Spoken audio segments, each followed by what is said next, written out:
Meus irmãos, o tema desse fórum é o mandato cultural. E, na verdade, eu só vou falar explicitamente e cuidadosamente sobre o que é o mandato cultural amanhã no nosso último encontro, à noite. Porque antes de nós entendermos exatamente o que é o mandato cultural e por que o cristão precisa se envolver no chamado mandato cultural, nós precisamos entender por que esse assunto tem sido cada vez mais tratado nas igrejas. Por que cada vez mais se fazem eventos sobre cosmovisão cristã? Por que cada vez mais se fala sobre o cristão na vida pública? Por que cada vez mais nós precisamos chamar a atenção da Igreja de Cristo sobre a importância desse aspecto da verdade bíblica? O motivo para nós termos de falar sobre isso tanto e com tanta frequência e fundar fóruns, núcleos, associações, é porque em algum momento esse assunto que sempre fez parte da vida comum da igreja, em algum momento esse assunto se perdeu pelo caminho. Em algum momento a Igreja de Cristo, o povo de Deus, se esqueceu, ou pelo menos parcialmente, da importância do seu envolvimento em todas as áreas da vida. Durante muito tempo, a Igreja de Cristo tem sido marcada por uma vida de envolvimento com todas as questões da sociedade. Se você parar para pensar, né, em algumas marcas na história que a gente às vezes se esquece delas, você vai entender um pouco do que eu estou falando. Quando uma guerra acontece, existe uma associação civil que tem, por um tratado internacional, o direito de entrar em qualquer lugar, né, e a guerra precisa parar para que essa associação possa fazer o seu trabalho, que é a Cruz Vermelha, né? Hoje, extremamente secularizada, tem Cruz Vermelha, Crescente Vermelha, né? Mas a Cruz Vermelha foi fundada por cristãos preocupados em socorrer necessitados em momentos de guerra. Se você estudar um pouco da história da Reforma Protestante, você vai descobrir que, ao lado de toda a igreja luterana, né, as primeiras igrejas da Reforma, que eram plantadas pelo mundo à medida que a Reforma avançava, ao lado de toda a igreja luterana surgia uma escola, plantava-se também uma escola, porque fazia parte do entendimento protestante da vida, que era preciso ensinar o povo de Deus a ler a Bíblia, a ler para poder ler a Bíblia, mas não só para ler a Bíblia, mas também para conhecer a verdade, como revelada a nós por Deus na Escritura. E junto com a escola, muitas dessas igrejas tinham também ao lado um orfanato, porque os cristãos reconheciam o seu papel, a sua missão de se envolverem com o cuidado do órfão e do necessitado, do órfão e da viúva, como o apóstolo Tiago nos ensina na sua epístola. Então, isso é só uma breve recapitulação de alguns eventos históricos. Talvez você já tenha ouvido falar de William Wilberforce, né? Há um filme sobre ele chamado, acho que, Uma Jornada na Graça.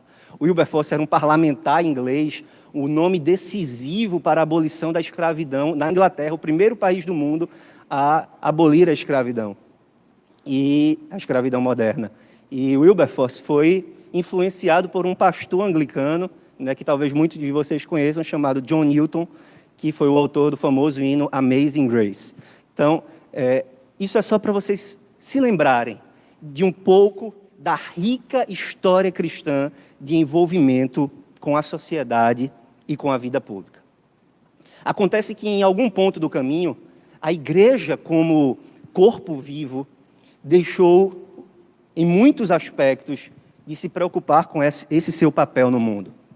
E, por conta disso, antes da gente chegar no finalmente e falar sobre o mandato cultural, eu queria, nessa primeira palestra, falar com os irmãos sobre como aconteceu esse afastamento da igreja, esse afastamento dos cristãos em relação à vida pública. Na verdade, eu tenho falado igreja. Amanhã, na palestra à tarde, eu vou tentar explicar um pouco melhor qual é o papel da igreja como instituição e como esse papel da igreja como instituição se relaciona com o papel do cristão como indivíduo na sociedade. Isso eu vou deixar para explicar melhor amanhã. Então, hoje, quando eu falar em igreja, os irmãos podem saber que eu estou falando dos cristãos como corpo vivo de Cristo, como povo que foi chamado por Deus, redimido pelo seu sangue e agora convocado a viver para a glória dele da maneira como ele ordena na sua palavra. Então, nossa primeira abordagem hoje precisa ser uma compreensão do porquê as coisas aconteceram, o que aconteceu para que as coisas ficassem como elas estão hoje. Porque os cristãos se afastaram da vida pública. Para a gente entender isso melhor, a gente precisa pensar um pouco sobre diversas perspectivas que existem acerca de como o cristão se relaciona com a cultura. Prestem atenção, essa é uma pergunta difícil. E os cristãos têm dado vários tipos de resposta ao longo dos 2000 anos de história da igreja. Como nós nos relacionamos com a cultura ao nosso redor? Essa é a primeira pergunta que precisa ser feita. A Igreja de Cristo tem sido peregrina e forasteira pelo mundo em muitos momentos, e tem sido perseguida e tem sido desafiada pela cultura ao seu redor em muitos momentos. Mas houve momentos em que a fé cristã floresceu e a igreja logrou ter grande participação na sociedade, e nesse movimento entre igreja perseguida, igreja que sofre pela opressão da cultura e igreja que predomina na cultura, a posição dos cristãos tem variado. Às vezes, os cristãos muito oprimidos pela cultura dizem a cultura é má, ela é sempre ruim, a gente não deve se envolver com a cultura oprime, a cultura é demoníaca. A gente chega quase até a pensar assim em alguns momentos. Em outros momentos, a igreja está vivendo tanta prosperidade espiritual, ela tem exercido tanta influência sobre a sociedade, que ela diz, não, então, a nossa missão é a cultura, é só viver para a cultura, para fazer ciência, para se envolver na sociedade, esquece da pregação do evangelho, esquece da verdade bíblica, esquece da ortodoxia, e só quer saber de ajudar e de fazer, o aspecto verdadeiramente central da vida da igreja, sobre o qual nós vamos falar com mais calma amanhã, que é a confissão da fé em Cristo, a propagação da verdade do Evangelho como coluna e baluarte da verdade. Essa missão muitas vezes é deixada de lado.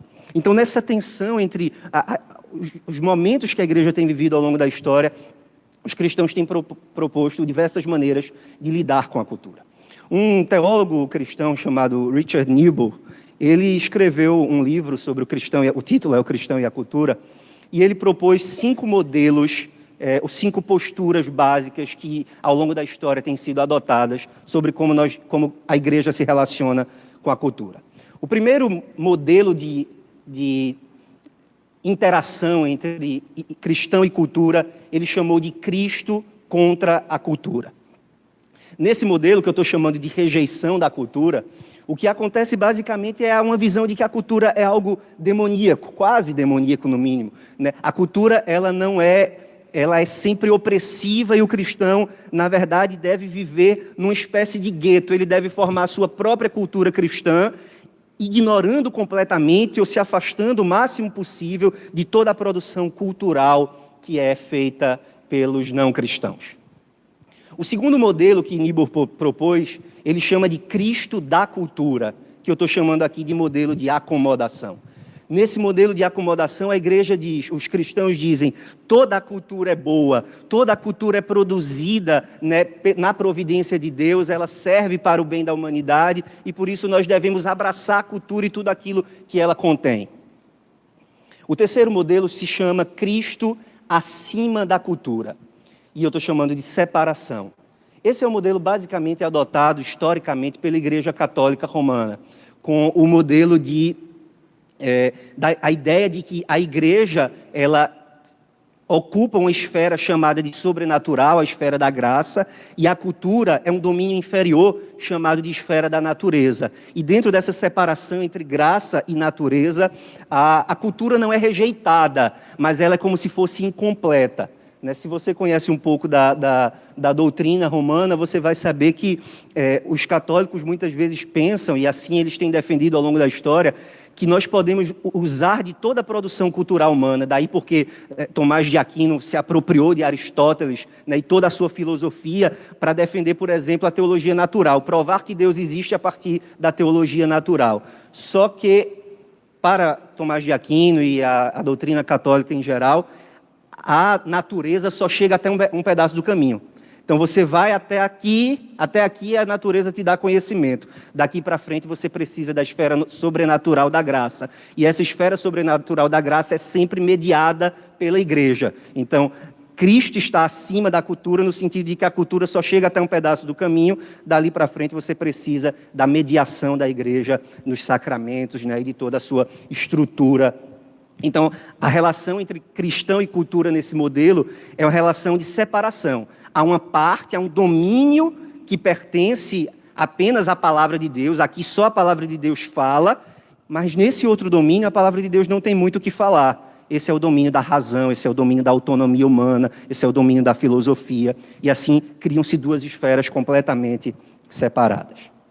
O quarto modelo de interação entre cristão e cultura é o que Niebuhr chama de Cristo e cultura em paradoxo. Esse modelo, ele é basicamente o modelo que o próprio Lutero defendeu no seu período mais maduro de teologia. Basicamente, Lutero defendeu que havia dois reinos, um reino espiritual e um reino terreno, e que esses reinos eles não são separados, eles não estão necessariamente um contra o outro, mas às vezes estão. E nesse paradoxo, nessa tensão entre o reino de Cristo e o reino do terreno, o cristão precisa, na verdade, servir aos dois. Então, na teologia dos dois reinos de Lutero, o cristão é um cidadão, ele é alguém com dupla cidadania. Ele tem uma cidadania terrena, uma cidadania celestial. E ele precisa, então, saber equilibrar, de maneira bem tensa, os seus deveres para com a cidade terrena e os seus deveres para com a cidade celestial.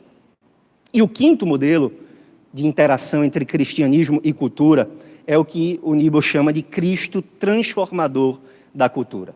Nesse modelo de transformação, na verdade, ele abarca muita gente que pensa coisa muito diferente e, na verdade, dentro desse modelo, a gente pode dizer que existem algumas ideias mais corretas, algumas ideias que estão mais distantes da verdade, mas eu também vou deixar para falar com mais cuidado sobre isso amanhã. Nesse último modelo, o que é importante saber é Cristo é Senhor de toda a vida. Nesse modelo chamado de transformação, não existe, como disse na famosa citação de Abraham Kuyper, não existe nenhum centímetro da existência humana que Cristo não possa reivindicar como seu. Cristo é Senhor não apenas de uma esfera sobrenatural, mas Ele é mediador de todos os relacionamentos da criação com Deus. E como mediador de todos os relacionamentos da criação com Deus, toda a criação precisa estar submissa a Cristo. E é parte do papel cristão entender de que maneira cada área da vida deve se submeter a Cristo. Esse último modelo, acho que os irmãos devem imaginar, é o modelo que eu entendo que a Bíblia ensina, e eu vou tentar mostrar amanhã na palestra sobre mandato cultural, porque eu penso que a Bíblia nos ensina isso. Porque a Bíblia nos ensina que nós precisamos reconhecer o senhorio absoluto de Cristo sobre todas as coisas e, a partir disso, viver no mundo como servos dele que estão submetendo todas as coisas a ele para a glória do nome dele. Então, esses são os modelos básicos de interação entre Cristo e cultura. Mas aí, eu disse a vocês que houve um afastamento desse papel transformador da igreja, desse papel de envolvimento cristão na sociedade. E o que eu quero falar hoje com vocês é basicamente sobre como isso aconteceu. Nós temos aqui um quadro que precisa ser explicado, precisa ser entendido, para que nós possamos, quem sabe, pela graça de Deus, começar a mudar essa situação de afastamento e nos reaproximar da nossa verdadeira missão bíblica de santificarmos a Cristo como Senhor em nosso coração e submetermos toda a vida para a glória do nome dele. Existem mundo de explicações que nós poderíamos dar, ou formas de explicar por que e como a igreja, os cristãos, se afastaram do seu envolvimento na sociedade, se afastaram do cumprimento do mandato cultural. E eu quero fazer com vocês uma explicação que não começa nos últimos 100 anos. A gente poderia dar uma explicação curta e fazer um relato do que aconteceu nos últimos 100 anos, quando o liberalismo teológico se infiltrou na igreja e os fundamentalistas, com muita razão, se entrincheiraram, cerraram as fileiras e com muita ousadia no Senhor, lutaram contra o liberalismo teológico. Os fundamentalistas fizeram um trabalho impressionante, muito importante, pela graça de Deus, usados pelo Espírito Santo, para impedir que o liberalismo teológico entrasse nas igrejas, e eles foram muito bem-sucedidos em muita coisa que fizeram. Acontece que parte do trabalho do fundamental, tão concentrados os fundamentalistas estavam nesse trabalho, que eles acabaram esquecendo de algumas áreas importantes que precisavam ter sido também fechadas. E o movimento fundamentalista nos Estados Unidos, né, ao lutar contra o liberalismo, se fechou e deixou de discutir questões muito importantes que marcaram o século XX, que a igreja deveria ter respondido, questões que a igreja precisava ter abordado, mas por conta dessa preocupação tão importante, com essa batalha central, e eles estavam certos em focar nisso, mas como um efeito colateral dessa luta, a igreja acabou sofrendo um dano e deixou de se preocupar com algumas questões da vida como um todo. Foi um teólogo fundamentalista, na verdade, quem escreveu sobre isso e quem fez essa denúncia. Carl Henry, né, um dos grandes nomes do fundamentalismo americano, escreveu um pequeno manifesto apontando para esse problema do fundamentalismo e tentando trazer os fundamentalistas de volta ao equilíbrio entre brigar contra o liberalismo e também se preocupar com as outras demandas da cultura. Mas essa explicação curta não responde a toda a pergunta. Jogar a culpa no fundamentalismo é o que todo mundo faz no Jornal Nacional e em todos os programas de televisão. E a gente não vai fazer mais isso com nossos queridos irmãos fundamentalistas. Nós precisamos encontrar uma explicação mais profunda para dizer por quê, para entender por que os cristãos amplamente se afastaram do seu envolvimento com a vida cultural. E a explicação para isso, para a gente encontrar a explicação para isso, a gente precisa voltar, na verdade, para um momento anterior à própria Reforma Protestante. A gente precisa voltar para um fenômeno histórico, certo, que nós conhecemos hoje como humanismo ou secularismo. Imagino que os irmãos não vão conseguir ler. Fiz uma escolha errada de cores aqui na tela, aqui na minha frente fica bonito, mas aí para vocês acho que não fica tão legal. Mas depois eu disponibilizo aí com a liderança o material e vocês podem consultar.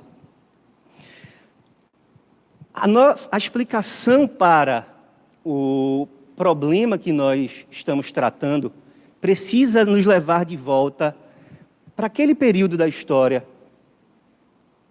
final do século XV, certo? 1400 e alguma coisa, quando uma nova forma de ver o mundo surgiu. Uma nova cosmovisão. A cosmovisão que prevalecia até então, na Idade Média, era a cosmovisão católico-romana. Essa cosmovisão que eu falei para vocês, que separa o mundo em dois mundos, o mundo da natureza, o mundo terreno, e o mundo da graça, o mundo que é a área da mediação da Igreja Católica.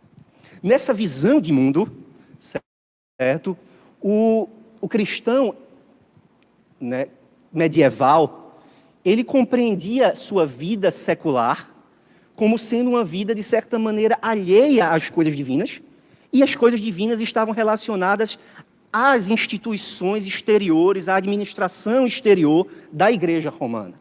Então, a sua vida como trabalhador, como agricultor, como sapateiro, como advogado, como médico, era uma vida comum, que era vivida de acordo com leis naturais, com leis da autonomia humana. Como ele deveria viver, a igreja não se metia muito nisso, porque isso pertencia ao domínio da natureza. Como os reis governavam seus súditos, Em grande parte, a igreja não se metia nesse assunto, porque isso pertencia ao domínio da natureza. Só quando, de alguma maneira, isso impactava na missão da igreja, né, que era considerada o trabalho mediador da graça, aí sim ela se envolvia e, como poder sobrenatural sobre todos os outros poderes, ela intervia e então exercia sua força. Essa era a maneira de ver o mundo que predominava na Idade Média.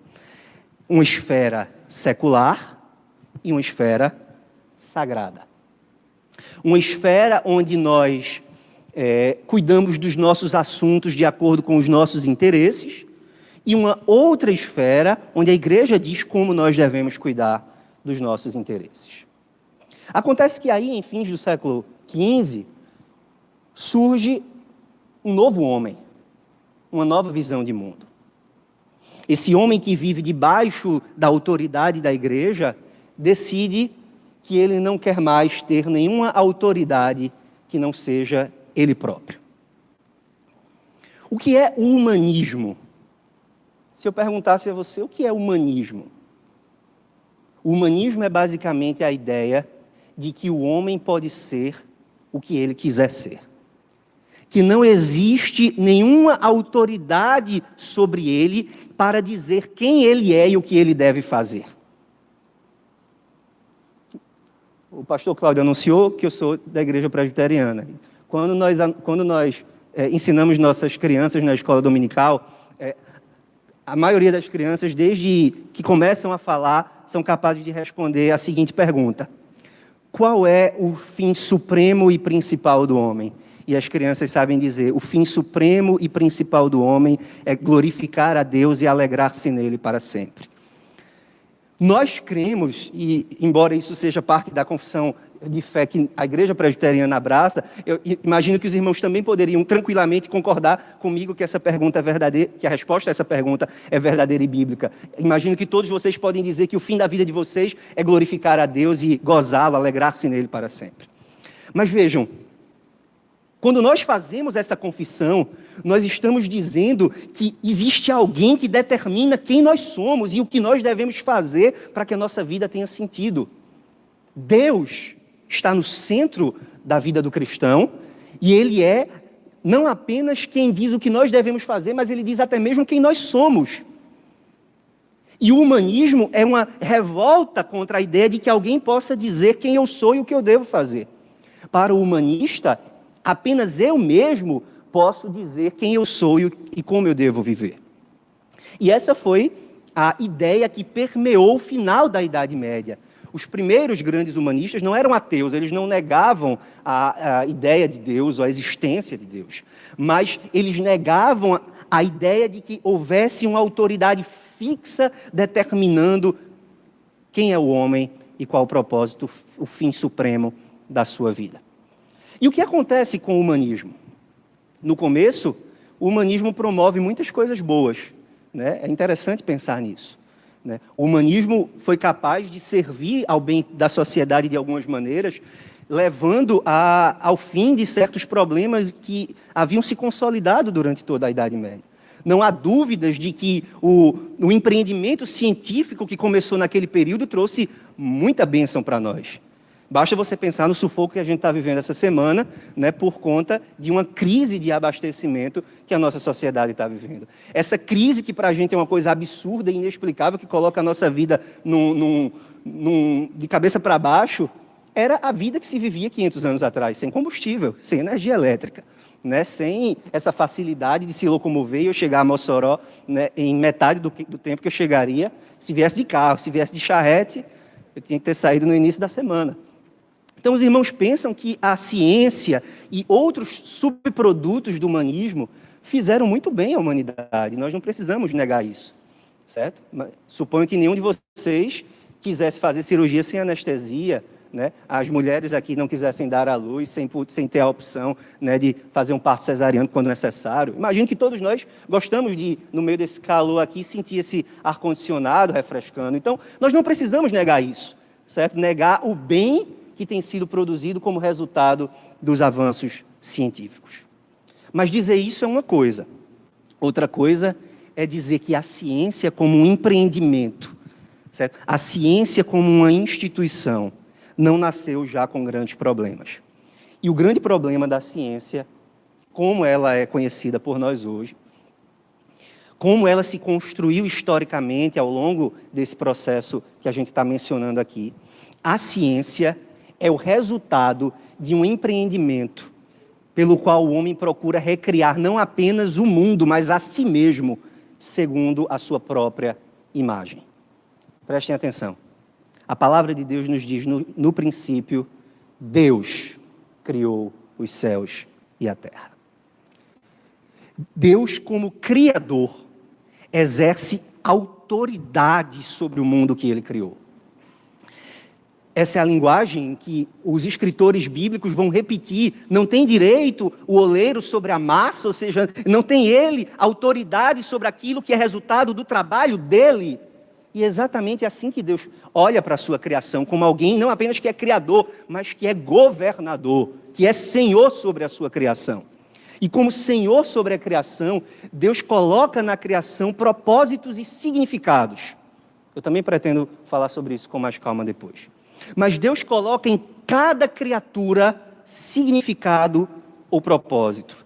E esse significado diz quem é essa criatura e para que ela existe. O humanismo se revolta contra a existência desse significado e diz, não, nós podemos não apenas dominar a natureza, porque é isso que a ciência pretende fazer, a ciência pretende dominar a natureza e subjugá-la aos propósitos humanos, mas os humanistas dizem, nós não podemos apenas dominar a natureza, nós podemos subjugar a nós mesmos e recriar a nós mesmos a nossa própria imagem, segundo o nosso próprio querer. Você diz, será que tem gente que pensa assim? 200 anos depois que o humanismo surgiu, foi exatamente isso que aconteceu quando os iluministas promoveram o que terminou sendo a Revolução Francesa. E o que era a Revolução Francesa, se não um experimento de recriação? Nós vamos destruir toda a sociedade, tudo que existe, tudo que foi culturalmente construído, tudo que as tradições nos legaram, e do zero vamos construir algo novo. É um experimento de recriação do mundo. Mas antes de falar do iluminismo, pare para pensar no que está acontecendo hoje, quando nós falamos de sexualidade, gênero e reconfiguração familiar.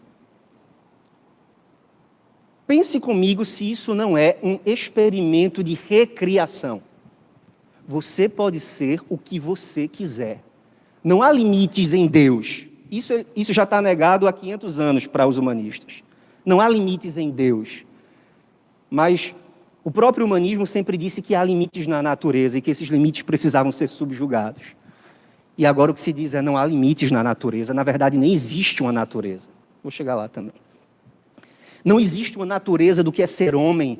Não existe uma natureza do que é ser mulher. Você é o que você quiser. Essa é a essência do humanismo. E é claro que eu estou retrocedendo há 500 anos para falar disso como um movimento social. Mas a origem disso está muito antes, quando alguém disse a outra pessoa, é certo que não morrerás, porque Deus sabe que no dia em que comerdes, sereis iguais a Ele. Você pode ser o que você quiser. Essa foi a sedução da serpente no Éden, a autonomia. Você pode ser quem você quiser. O que é que isso tem a ver com o afastamento do cristão da vida pública?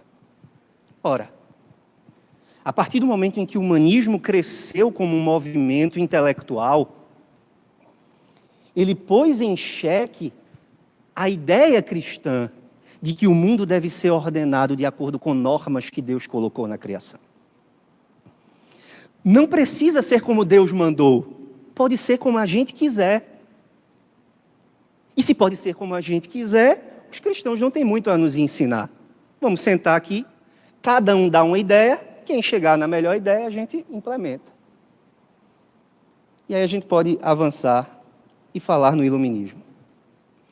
O iluminismo, 200 anos depois do humanismo, do nascimento do humanismo, né, na Renascença, o iluminismo pegou esses ideais humanistas e transformou esses ideais, que eram ideais mais ou menos misturados com a fé cristã, certo? Os primeiros humanistas eram todos cristãos, certo? Mas os iluministas pegaram essas ideias originais do humanismo e transformaram isso numa verdadeira religião secular.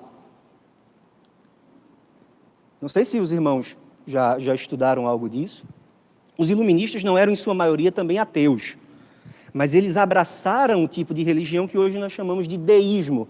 A ideia de que existe um Criador, certo? Deísmo com dedo dado, não teísmo. Eles acreditavam na existência de um Criador, só que esse Criador fez o mundo e foi embora. E deixou o mundo sendo governado por leis naturais.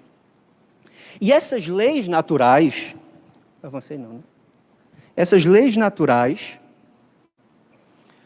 que governam o mundo são leis que vão levar a humanidade a um progresso inexorável. Ou seja, os iluministas, eles eram crentes fiéis, não à palavra de Deus, mas fiéis a um ideal de progresso pela razão humana. A razão humana seria capaz de recriar o mundo de tal maneira que nós implantaríamos um paraíso terreno. O que os iluministas pensavam? Que pela ciência, pela razão, era possível acabar com dilúvios, incêndios, fome, seca, acidente, doença, violência, guerra. Tudo isso ia diminuindo ao longo do tempo e, no final, seria eliminado pela marcha do racionalismo científico. Os iluministas acreditavam piamente nisso e trabalharam para implementar seus ideais, não só na ciência, nas ciências naturais, né, e nas ciências... Eles tiveram um grande avanço, né, grande sucesso, mas eles tentaram implementar isso também nas ciências sociais. Né? E você imagine, como eu vinha dizendo, que a Revolução Francesa foi uma espécie de experimento científico de criação de um paraíso na Terra. O que Rousseau e Companhia Limitada queriam era destruir o mundo repleto dos males da tradição, do conservadorismo e de tudo que não prestava da religião cristã e recriar esse mundo segundo uma nova imagem, segundo um novo ideal. E esse mundo novo seria um mundo cheio de vida, de alegria e de progresso. Claro que as promessas do iluminismo não podiam se cumprir. São promessas fundadas na idolatria, são promessas fundadas em falsas crenças, e as duas grandes guerras mundiais vieram para mostrar que o avanço científico não vai levar o mundo ao paraíso. Pelo contrário, pode nos levar a grandes tragédias. Então, o que aconteceu nesse período também impactou a maneira como os cristãos passaram a lidar com a cultura, e é isso que eu quero focar com vocês. Primeiro, o humanismo disse, veja, os cristãos têm direito de falar, mas não é tão importante pensar como cristãos. Por quê? Porque aqui nós estamos no domínio da liberdade humana. E no domínio da liberdade, cada um fala como quer, pensa como quer, e ninguém é obrigado a aceitar a autoridade que vem de fora. Eu só preciso aceitar o que a minha própria consciência determina. Isso foi o que o humanismo ensinou primeiro. Os iluministas agora ensinaram que não apenas eu não preciso me submeter a Deus para pensar sobre essas questões. O iluminismo nos ensinou que a religião é um assunto da vida privada e que não tem nada a ver com a esfera pública. E esse é o grande ponto de virada. O iluminismo empurrou a religião para um lugar em que ela só pode ser exercida no quarto, na mesa de casa, na igreja. Rousseau defendia a criação de um sistema de educação pública universal e dizia que o Estado deveria ter uma confissão de fé. Eu deveria ter colocado essa citação aqui, mas eu vou procurar e amanhã eu compartilho com alguns irmãos para depois vocês repassarem. O Estado tinha que ter uma confissão de fé e aquele que não professasse a confissão de fé do Estado revolucionário deveria ser banido até mesmo com a morte, se fosse preciso.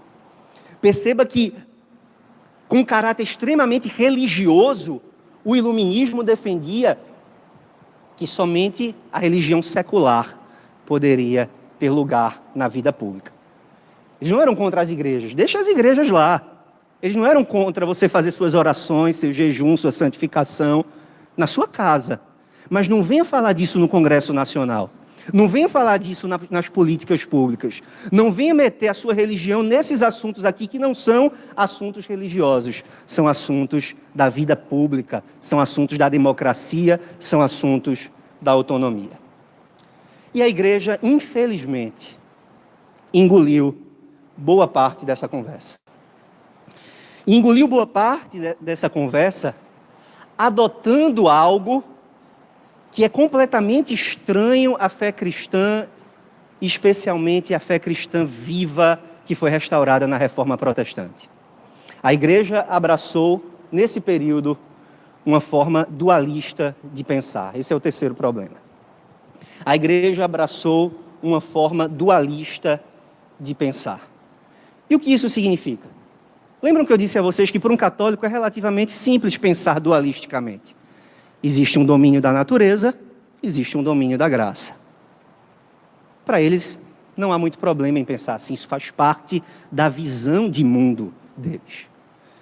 Eu não sei se há católicos romanos aqui, mas eu tenho muitos amigos que são católicos romanos praticantes, e eles não veem nada de esquisito, por exemplo, como alguns pensadores muito famosos de internet também não fazem questão, de gastar 10 minutos de um vídeo falando palavrão e achar que isso não tem problema nenhum, porque na verdade o que ele está fazendo é uma coisa do domínio da natureza e não do domínio da graça. Depois ele vai lá, faz a penitência dele, faz as orações, participa dos sacramentos, come a hóstia e está tudo resolvido.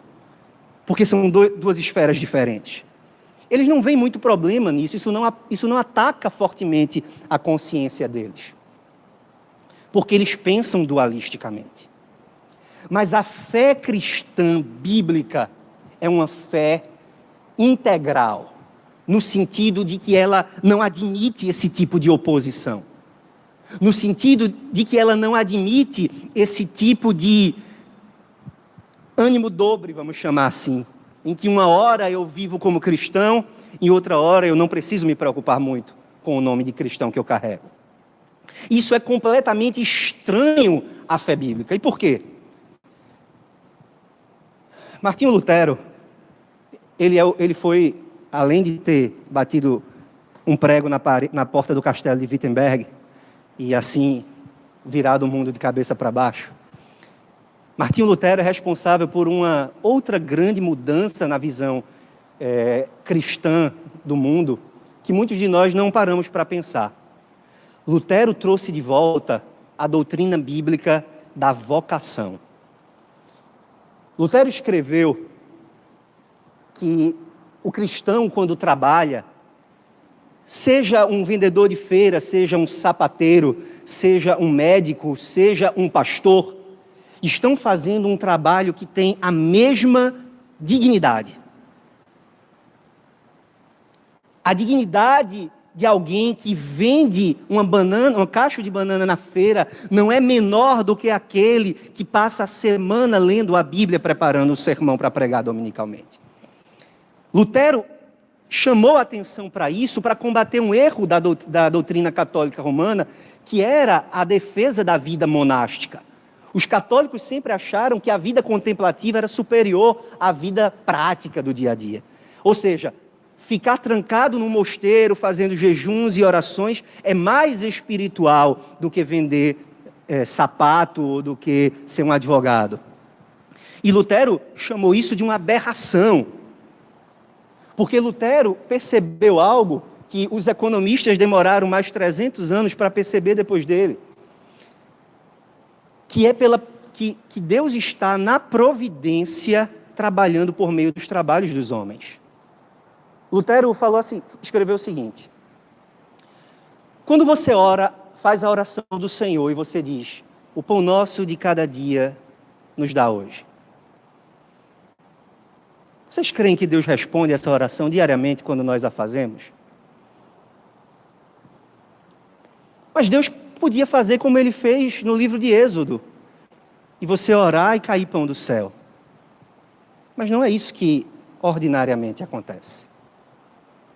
Nós oramos e pedimos a Deus: Senhor, nos dá o que é necessário para o dia de hoje. E como Deus responde? Com um agricultor que plantou trigo, com o dono do moinho que moeu o trigo, com o caminhoneiro que, se não estivesse de greve, teria levado o trigo para a padaria, com o padeiro que fez o pão. Lutero disse: os nossos trabalhos, as nossas vocações são como as máscaras de Deus, atrás das quais Ele esconde o seu próprio trabalho. Deus está no nosso trabalho trabalhando. Quando nós trabalhamos, Deus está trabalhando em nós e através de nós. E essa verdade que Lutero recuperou mudou a visão cristã do mundo, a ponto de um sociólogo como Max Weber perceber isso, ainda que de forma meio enviesada, e escrever um livro sobre por que o espírito protestante, a ética protestante, né, levou ao florescimento e à prosperidade econômica das nações. De onde foi que saiu a prosperidade econômica das nações protestantes? Foi da ideia de que todo trabalho é digno. E de que quando nós trabalhamos nas coisas mais insignificantes, nós estamos servindo a Deus e fazendo algo que o glorifica. Um puritano do século XVII, chamado Louis Bailey, escreveu um livro que foi muito famoso, existe em português, um livro fantástico, chamado A Prática da Piedade. Esse livro é um manual de piedade cristã, em que ele dá várias instruções sobre como nós devemos viver a nossa vida para a glória de Deus. E o que marca, na minha opinião, o livro de Bailey, é que ele mostra como em cada pequena coisa nós podemos glorificar a Deus. E aí ele diz assim: a dona de casa não pense que está fazendo um trabalho desimportante enquanto varre o chão. Enquanto varre o chão, ela pode orar a Deus pensando, por exemplo, em como o sangue de Cristo purificou o seu coração da mesma maneira que a vassoura dela purifica a casa para os seus filhos. Quando ela cozinha um alimento, ela pode se prostrar diante de Deus em oração e dizer: Senhor, muito obrigado, porque da mesma maneira como essa comida vai alimentar os meus filhos, assim o Senhor me alimenta diariamente com a Tua palavra e o Teu Espírito. Então perceba que toda a vida se torna sagrada na visão cristã de mundo. Não sagrada no sentido de que o que acontece lá fora é o mesmo que deve acontecer aqui dentro da igreja. Não sagrada no sentido de que tudo que eu posso fazer lá fora eu faço aqui dentro. Não é nesse sentido. Mas toda a vida se torna sagrada no sentido de que tudo agora está ao serviço de Deus. E eu conscientemente coloco toda a minha vida ao serviço de Deus. Não somente quando eu faço as tarefas que são parte dos ministérios da igreja, mas quando eu acordo meus filhos de manhã, quando eu os alimento, quando eu saio para o trabalho, quando eu dirijo o meu carro, quando eu tomo o meu ônibus, quando eu converso com meus colegas, quando eu advogo, quando eu atuo como médico, quando eu vendo frutas na feira, quando eu conserto um sapato, qualquer uma dessas coisas eu estou fazendo para o serviço de Deus, para a sua glória. E quando eu faço assim, isso espalha um bem para a humanidade. E essa foi a ideia que Lutero defendeu. Depois de Lutero, já no século XVIII, um outro puritano chamado William Perkins escreveu um livro também sobre vocação. E ele disse exatamente o seguinte: a vocação é o chamado particular que cada homem recebe para servir a Deus, servindo os homens. Essa ideia é muito importante. E ele não tirou da cabeça dele. Ele tirou de Efésios capítulo 4. Eu queria que os irmãos abrissem só para conferir.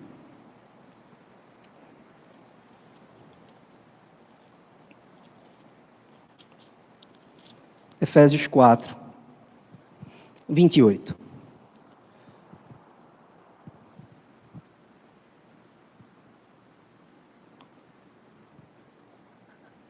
Aquele que furtava, não furte mais. Antes trabalhe, fazendo com as próprias mãos o que é bom, para que tenha com que acudir ao necessitado. Vejam só, Paulo está praticamente repetindo o 8º mandamento, não furtarás. Como é que eu guardo o 8º mandamento? Como é que eu não furto? É só colocando a mão no bolso, quando eu vejo a nota no chão e fico pensando, pego ou não pego? Bom, essa é uma maneira de não furtar. Mas o mandamento, diz Paulo, tem um aspecto positivo.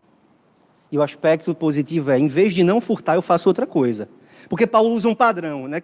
O padrão da santidade sempre é tirar o velho e pôr o novo. Despir-se do velho homem e revestir-se do novo homem. E Paulo diz, como é que eu faço esse processo de santificação quanto ao 8º mandamento? Não é só deixar de furtar, eu preciso colocar algo no lugar. E o que é que eu preciso colocar no lugar? Diz o trabalho. O trabalho diligente, porque eles façam com as mãos.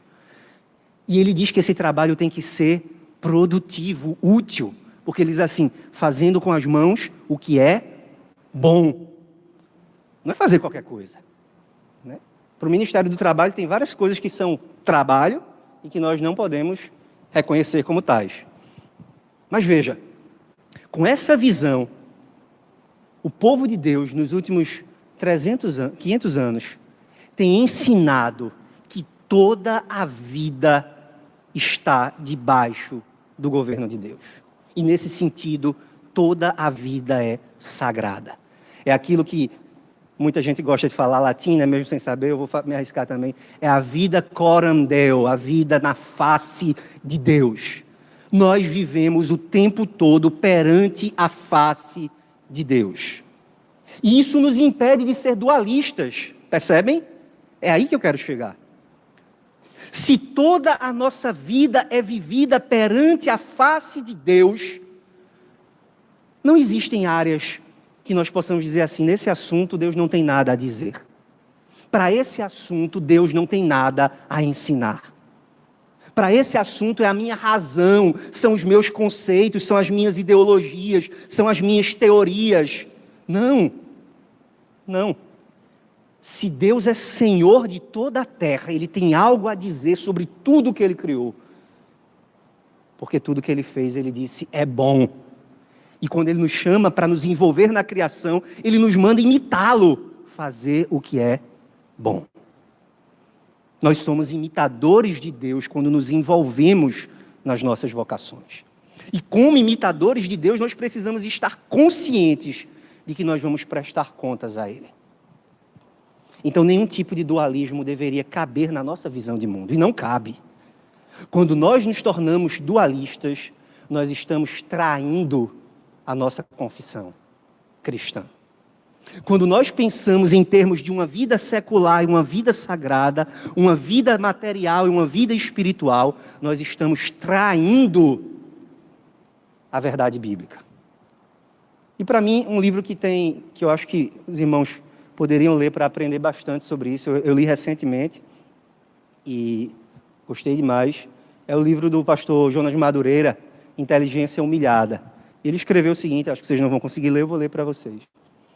Falando sobre os impactos do dualismo sobre a vida pública. Ele disse, a pregação do evangelho dualista transformou a esfera pública em um lugar onde cristãos não enxergam a possibilidade de servir a Deus. E por isso se tornou apenas um lugar para ganhar dinheiro. A esfera pública se tornou um lugar só para ganhar dinheiro. O evangelho dualista impediu os cristãos de perceberem a riqueza da visão cristã do trabalho.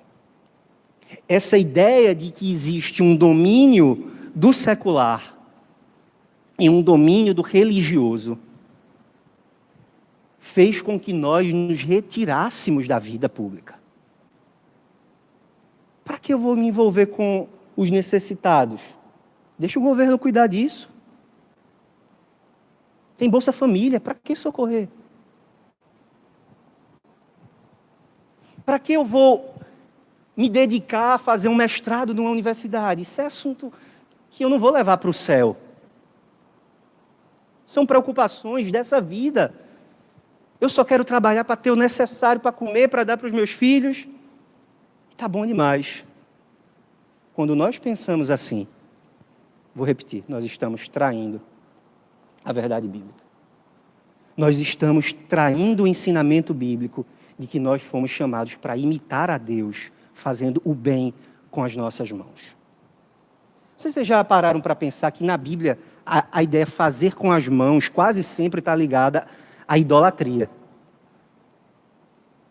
Mas aqui, em Efésios 4, há uma exceção a essa ideia geral. Ídolos que eles fizeram com as suas mãos, sempre é ruim. E quando é bom fazer algo com as mãos? Quando nós estamos fazendo o que Deus fez. Não fazendo Deus com as mãos, mas fazendo com as mãos o que Deus fez e nos ensinou a fazer. Ele fez o que é bom e nós somos chamados a fazer também o que é bom. Acontece que à medida que os cristãos foram se afastando da vida pública, isso trouxe problemas. À medida que nós abraçamos o dualismo, nós fomos nos retirando. E à medida que nós fomos nos retirando, isso foi trazendo mais e mais problemas. E nós podemos falar de problemas para a igreja e problemas para o próprio mundo. Muito embora talvez eles não percebam os problemas que estão enfrentando pela nossa ausência. Quais são as consequências ou a consequência do abandono da esfera pública dos cristãos para a igreja? A consequência é a nossa irrelevância. Eu não gosto muito dessa palavra porque muita gente, em nome de ser relevante, quer fazer coisas que a igreja não deve fazer. Mas aqui eu estou falando de algo que a igreja deve fazer e não está fazendo, em muitos aspectos. Então a palavra cabe. A primeira consequência, então, é a consequência para a própria igreja. A igreja se tornou irrelevante. Irrelevante nos assuntos da vida pública. O Supremo Tribunal Federal vai estar para julgar uma ação sobre a legalização do aborto até a 12ª semana de gestação. E vai haver uma audiência pública agora, no final do semestre, para tratar desse assunto. Por que será que a igreja não se preocupa de enviar representantes para falar sobre esse assunto? Por que será que nós não... Tem gente fazendo isso, tá? A culpa não é universal, né? Há várias associações cristãs, há várias denominações cristãs que estão tentando participar dessa audiência pública, se inscreveram no prazo e etc. Mas a pergunta é, por que esses assuntos não estão na ordem do dia para nós também?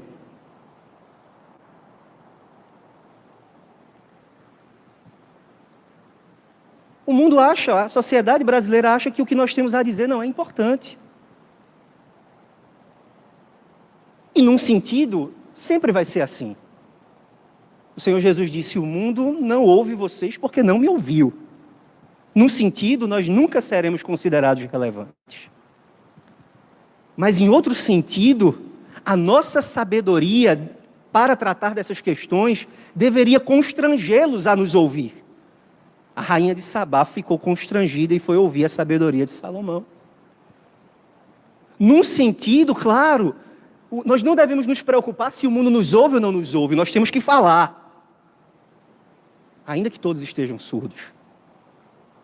Mas em outro sentido, o desprezo do mundo pelo que nós falamos é culpa nossa também. Porque nós estamos dizendo a eles que o que nós falamos só interessa aqui dentro. Não tem relevância para o que está acontecendo lá fora. Nós não temos nada a dizer sobre quando a vida começa. Nós não temos nada a dizer sobre o que é a vida humana. Ou se temos a dizer, nós só temos para dizer aqui dentro, no gabinete pastoral, enquanto assassinatos estão sendo cometidos. Porque é assim que a Bíblia chama. Então a igreja se tornou irrelevante. E o pastor Jonas Madureira fala também sobre isso. Ele diz assim, se de um lado os cristãos traçaram uma linha para dividir o mundo em dois, do outro os secularistas assumiram essa linha e fizeram dela uma espécie de motivo para justificar a irrelevância da cosmovisão cristã para a sociedade como um todo.